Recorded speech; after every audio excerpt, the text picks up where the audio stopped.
Hey, today we're on tip 4 for navigating the holidays with toxic family or toxic coworkers or toxic whoever. We're going to learn practical tips for creating an exit strategy. Tip number 4. Don't forget to like and subscribe. Don't forget to like and subscribe and hit that thumbs up button. I don't know, it does magic things. And check out our Facebook page. A lot of magic happens over there. We're talking about tips 1 through 3 already. We did boundaries, deep breathing, focusing on the positive. And today we're talking about those exit strategies. Pop on over there and hear how other people are practicing the skills and how they're making out.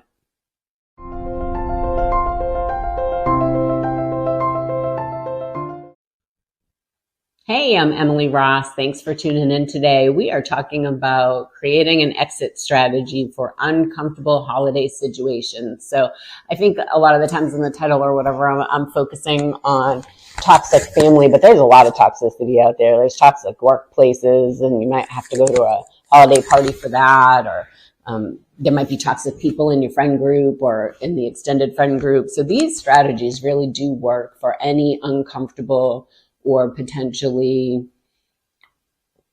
stressful situations that you're put in the holidays. We want to be, we always want to show up with grace and compassion and be able to navigate these things well. And part of that is planning ahead. So an exit strategy, what do you think an exit strategy is? It's kind of a backup plan for if things aren't going right, I'm going to go ahead and tap out. It's my way of saying I'm tapping out. It's really setting a boundary, which was our number 1 tip, right? Was setting boundaries. So this is part of how to set good boundaries for yourself. So the first tip really is to have a time frame in mind. If I'm going to, I'll say a work party. If I'm going to a work party and I expect it to be tense or uncomfortable, or there's toxic people there that I don't really want to be around for long, I'll set a time limit. I'm going to go for 90 minutes or I'm going to go for an hour and then I'm going to leave. And I just set that up at the beginning. Hey, I'm coming, but I can only be there for an hour. I've got some things I got to get done. It's not anybody's business why you have to leave. If you want to tell them why, you can. And that's part 2, is having a reason ready. I don't tend to do that. I tend to use what we were talking about, with boundaries. It's like, oh, I'm surprised you'd ask me that. Like, it doesn't matter why I'm leaving. Like, I'm doing some things. I'm doing some private stuff, right? Maybe I'm going to therapy and I don't want to tell you.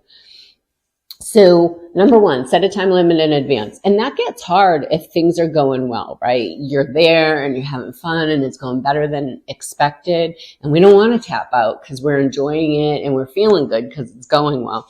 Tap out anyways. Have a limit in your mind and stick to it, because if it goes sideways, you'll wish you had, right? Leave on a good note. Leave when it's been all positive and take that as a win.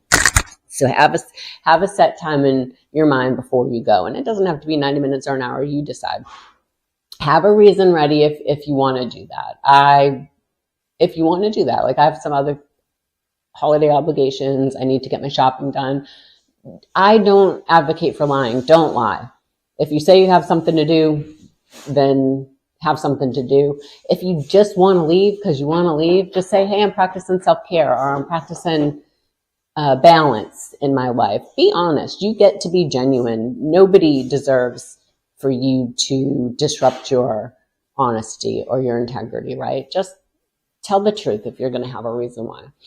The next is to communicate your departure. No sneaking out the back door. No just sort of disappearing. And I know that can sometimes seem like an attractive option. So you don't have to answer all these, oh, why are you going? Blah, blah, blah. But don't do that. Just, hey, everybody, I've had a lot of fun. It's time to go. I will see you next time. Merry Christmas, Happy Holidays, whatever holiday Happy Hanukkah, whatever holiday you're celebrating. I'll see you next time. Another tip is to express gratitude. I always like to say thank you to the host or hostess or to the people having the event. Tell them what was wonderful about the event, what you loved about it. Express some gratitude and leave on a happy note. And the last one is to exit gracefully. And that goes back to number 1, right? Set a time limit so you can exit gracefully. You don't want to stay past the time where everything's going well. And I do that in particular. If people are drinking in my family, I'm out pretty quick, right? Because I know what happens after a couple hours of that. So I'm going to tap out. So exit gracefully. The way to do that is to do the other things on this list. It's to have a time limit and stick to it even when things are going really well. Just take it as a win. All right, so let's go back through the 10 tips, the 10 days of Christmas, or the 10 holiday days. We need to make up our own holiday because I don't want to keep saying Christmas because I feel like it's not inclusive. So number one was boundaries, setting boundaries. I hope you're practicing that because it's not going to be good if you just start practicing it on that day. Start setting boundaries now. If you need to review that video, just go ahead and review that video. And don't forget to like and subscribe. That way you won't miss any of this content. Number two, second tip was deep breathing. And I hope you're practicing that. If you went over to the Facebook page, I do have some strategies for that, like star breathing and short videos to just kind of give you a cadence to breathe, to deep breathe. That one was tough for me. I have asthma and I have some damage to my lung. And so deep breathing doesn't come real naturally to me, which sounds weird because breathing's pretty natural. So practice that too, and practice it again before you need it. Practice it before you go out shopping or before you go to work and just see if it calms you.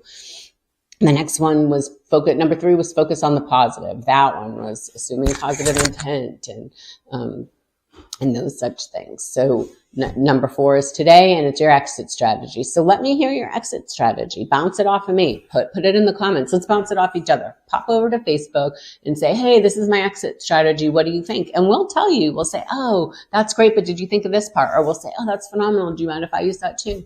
So come on over to the Facebook page, join the conversation, and tell me what else you want to hear about this December.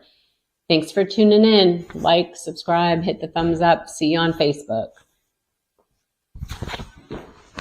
Matthew left, and I don't know how to shut it off. I think he thought I was going to talk longer, but I'm not.